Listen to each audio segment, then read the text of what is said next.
Welcome back to r/Neighbors from Hell, where people share stories about their crazy neighbors, and if you're new to my channel, please don't forget to subscribe to join our amazing community, and without any further ado, let's dive right into the stories. And the first neighbor story starts like this. So my neighbor is on the corner lot, I live on one side of him and my friend lives to the other side of him. This guy had been a real estate agent and went through the housing crisis pretty poorly. He eventually was at a point where he was putting his trash in other people's bins because he didn't pay for his trash removal anymore. I once knocked on his door, this was still early on in his downfall, to talk about removing some nasty ivy plant that had plagued the three of us for ages, and we found finally that the root of it was in his yard, since it wasn't in my or my friend's yard from hacking all the ivy away. When he answered, he looked like a zombie who didn't care about anything, perhaps even was doing drugs. I immediately regretted it, but I brought it up anyhow briefly, but never followed up. Roommate and roommate's girlfriend moved out. I never knew the relationship, if it was a friend renting for cheap or what, but they left eventually, and for a while he was alone. Then after a while, a couple of guys who were up to no good started making trouble in my neighborhood. A lot of shifty people were lurking around the general area more often, and we all, people within a 2 to 3 block radius, were concerned as to why. During that time, a new person moved in with him. Then another, and I wasn't sure who lived there or who didn't. People were coming in and out all the time. A lot of these guys looked rough and scary. One time I saw a small dog they had, and one person yelled at it, "Get over here, fatty!" And I asked what the dog's name was, since I figured maybe I could be friendly at least. He said Fatty. His name is legit Fatty, it wasn't a nickname or anything. I just said okay and moved on. I failed again. I did my best not to anger them. After a while, police would periodically show up in front of my house and deal with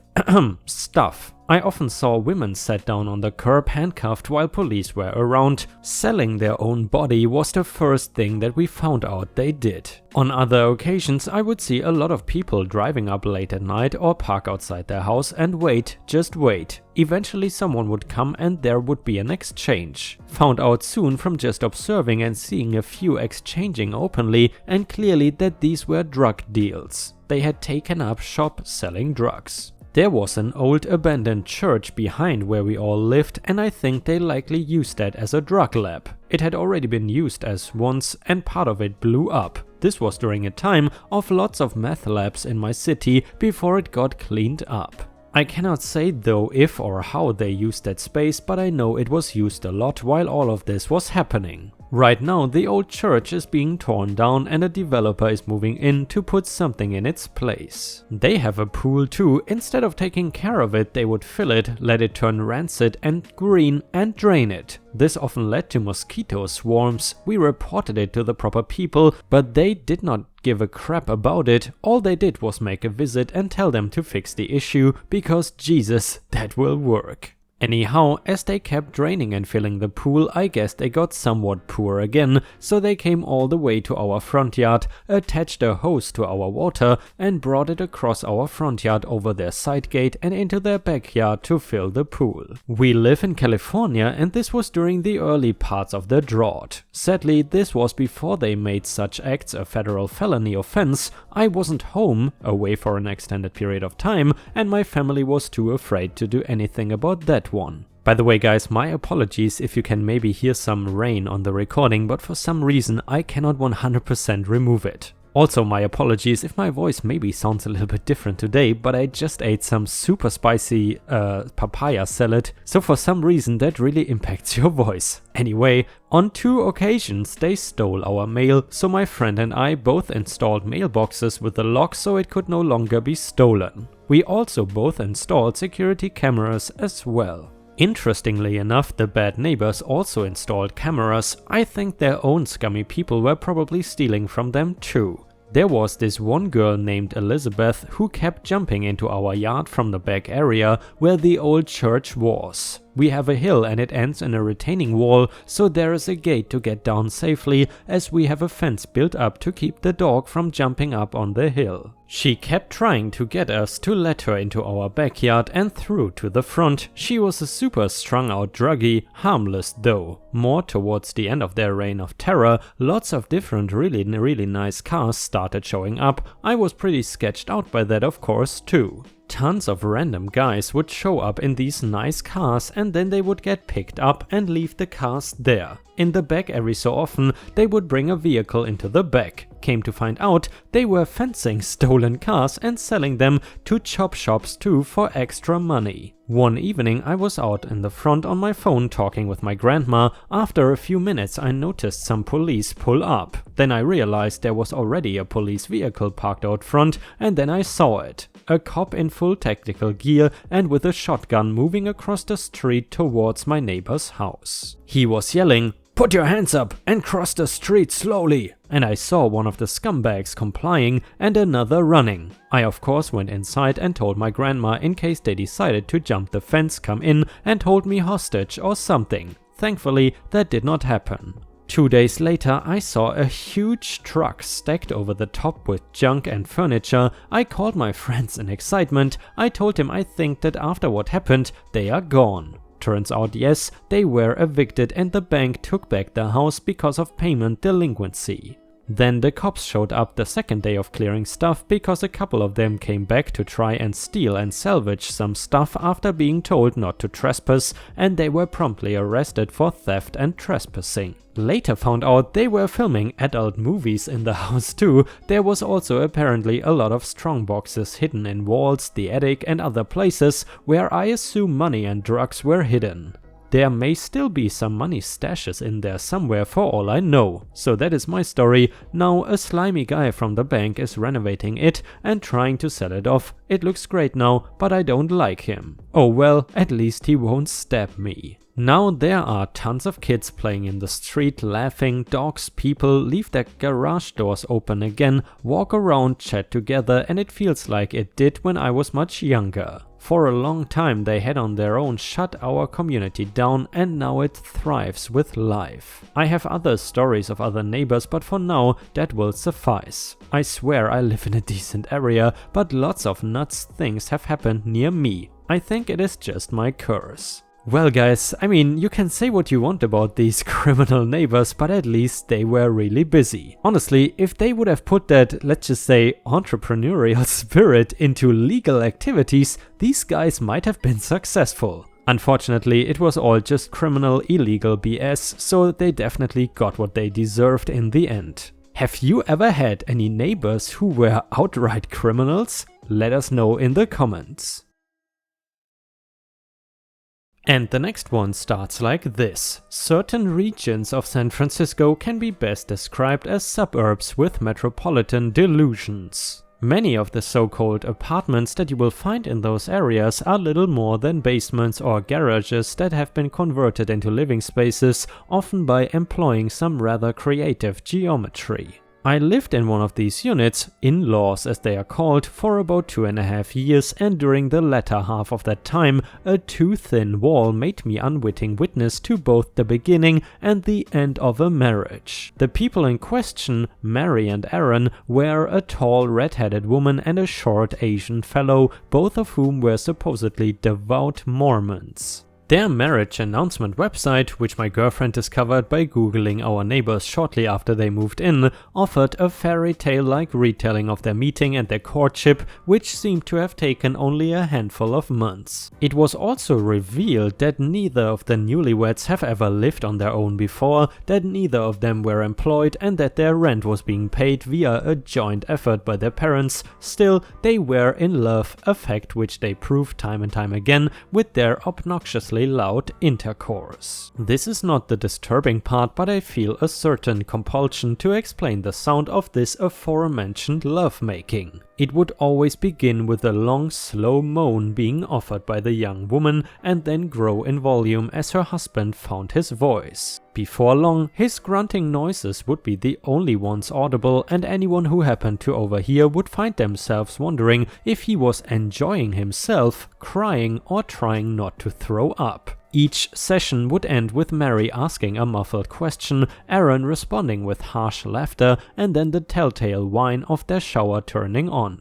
In a way, that routine was the first sign of trouble. It wasn't long before Aaron took to criticizing Mary about everything under the sun, oftentimes shouting in heavily accented English, "Your family's not refined," I once heard him say. "You think a fun time is going for a walk. No class, theater, fine dining, that is class." Speaking personally, I doubted if the fellow would know class if it bit him. Mary initially argued back, but as the weeks progressed, she became quieter and quieter up until the day when the two of them started discussing baby names. The intercourse stopped after that, and Aaron's rants got longer and louder. He made it very clear that he looked at Mary as being a possession and a worthless one. My girlfriend actually tried to connect with the young woman on more than one occasion, even going as far as to offer her refuge in our apartment. Nothing ever came of it though, and by the time that their son was born, all of the couple's affection was gone from the other side of the wall. Aaron would squawk about Mary's appearance, about their screaming infant, about being pressured into finding a job, or about anything else that entered his mind. The noise got to be so bad that other people in the neighborhood actually complained to our landlord. And Aaron blamed his wife, of course. Things went well and truly to hell shortly after that. The sounds of slaps and blows landing would prompt my girlfriend and me to call the police, and Mary's barely stifled sobs became something of a soundtrack for our entryway. Aaron would explode, attack, and then apologize, always with some excuse or another that made his wife out to be the real villain. Mormon literature about being a dutiful spouse got mistakenly delivered to my mailbox on a few occasions during this time, and I often contemplated switching it out with pamphlets from the local women's shelter. To be honest, the only thing that stopped me was the fear that it would result in another beating for Mary. Throughout it all, the ever-worsening story was audible to me from only a few feet away. I don't know how the relationship finally ended because I moved to Louisiana before it reached its conclusion. My girlfriend has a pretty good idea of what happened though. Upon returning home from work one evening, she was greeted by the sight of several police cars on our street. Mary was speaking to two officers, her son held in her arms with a look of defiant strength on her face. Her abuser was nowhere in sight. Again, I wasn't there to see this, but I fully believed the description, just as I have chosen to believe that Aaron never went back to that apartment. Good riddance if you ask me. And guys, if you have watched until here and enjoy stories about awful neighbors, then please consider to like the video and maybe even post some star emojis in the comments if you enjoy my content. Thank you so much in advance, it really helps a lot and I appreciate your help. And the next story goes like this. I will tell you the story about my nosy neighbor. My girlfriend and I moved into a beautiful townhouse about 2 years ago with our own backyard. While we were outside one day in our backyard, our neighbor sent his young son over to give us a mango from his tree. We live in Florida. We thought it was a very nice gesture, but little did we know it was a way to get into our minds and our house. Over the course of the next year, we would often find ourselves talking and chatting with the neighbor next door, but slowly started realizing how invasive he was in his questions. My girlfriend recently lost her father and we had to leave the state to bury him. When we came back, he caught us outside and asked if we had been out of town. I told him yes, unfortunately, we had a death in the family. I don't recall if he ever said his condolences about the death, but he certainly commented on how tall our grass was. He proceeded to tell me how the vines on the side of my house were weeds and they were unsightly. I let him know as kindly as possible that we are renters, that we have no interest in putting our money and work into this house as we do not own it. I let him know that we have a lawn maintenance crew that is to cut our lawn and that it is included in our rent. He would always catch us outside if we were working out in the backyard or enjoying some grill time with the barbecue, and it became a bit of an annoyance. A bit of being too nosy of a neighbor. The man takes pride in his lawn and his plants in his backyard. He does these mediation walks up and down every blade of grass pretty much all day long with a cup of tea in his hand. It was very difficult to be outside of my house when he was out there because he always wants to talk and he is always outside. This led us to leave our house as quickly as possible, checking the peephole to see if he was outside. We would often put our headphones on and work outside so that it didn't seem that we were being rude by not hearing him. We also pretended to be on the phone as we were exiting our house just to get into our cars to leave. One day while we were at Home Depot, I saw reed fencing for sale. I called my girlfriend over and showed it to her and asked her if this would be a good idea to keep our nosy neighbor out. She was at first a little bit worried about offending him, and I said it is our side of the fence for us to do what we want, and we can always blame it on our dogs who often dig holes and get into his yard. So, as we were putting up the reed fencing, along comes nosy neighbor. "I see you are keeping us out." The comment itself seemed a bit strange because that is exactly what we were doing. How else would he be so attuned to that unless he was being nosy? I knew it. I often find myself daydreaming about his wife yelling at him that he is so nosy and to leave the neighbors alone. His wife is truly the sweetest thing and she is very kind. She is not nosy at all and she does not pry. I think sometimes that she is yelling at him in the kitchen about why their neighbors are not so friendly with them anymore. He owns a guest house in which he moved two very nice gentlemen into the guest house and they did not last more than 4 months. I think we have gotten our point across with the fence, but we still try to avoid him every time we go outside. I usually give a nice friendly wave and go on about my business or pop my headphones back in. And ripe stars, I am wondering, have you ever had to deal with any nosy neighbors? And if so, what did you do or how did you get rid of them? Let us know in the comments. And the last one is the title story and it starts like this. About 8 years ago, my boyfriend and I lived in what can only be described as ghetto flats. When we first moved in, it was just a bunch of old people and a few stoners, and it was a pretty chill place to be. Over time, the same landlord started buying up all the flats within the complex and bringing in what can only be described as total dead crap tenants because he was using their rent money to basically cover up that he's a dealer. The complex was 2 sets of 6 flats facing each other with a big driveway up the center. 3 flats on the top, 3 on top on each side. Once you enter that driveway, you are in another world. None of these guys had a job. They all sat around all day drinking, smoking and snorting something into their faces whilst hanging out on the communal couch in the driveway. They were always friends at first until they got past tipsy and into drunk territory, and then they would start fighting. My boyfriend and I would get home from work to a daily white trash crap show. Things that happened: domestic violence couple, he would lock her out overnight, throw her stuff off the balcony and smash it on the ground. One day he retrieved her from another neighbor's flat by dragging her out by her hair and up the stairs into their apartment. I woke up to her crying on the communal couch one morning and led her into our flat for a coffee. He went nuts. A couple of hours later, whilst I was walking out the clothesline, he yelled out that anyone who lets her in will cop a beating. And he will kill their cat. I knew he was referring to me and I yelled back that if he touches my cat, I will cut his kids. I obviously wouldn't do that, but nobody ever spoke back to him and he didn't expect it. I think he knew that unlike his girlfriend, I would press charges if he hit me. He never tried to be tough to me ever again. My boyfriend and I moved out when we just couldn't handle it any longer. Unsurprisingly, it got worse. Here are things that happened after we left. We know because our friend remained there for years afterwards. SWAT team was called in about 6 times to deal with the fighting, drugs, etc. Molotov cocktails were thrown through the window of the domestic violence couple. Turns out they were narcs and had dobbed in one of the other neighbors for dealing. A father moved in with his son and daughter. The son and daughter are banging. Cigarettes were always used as currency. People borrowed each other's washing machines because only like 2 out of 3 people owned one. One flat caught fire, killing the guy in there and his dog. The landlord never did any repair work. My friend could not run his TV, his oven and a fan because it would short out. One neighbor owned 2 big dogs. The dogs tore another neighbor's pet cat in half in front of her children. Molotov cocktails, SWAT teams, fire, death, murder, dogs. Crazy place.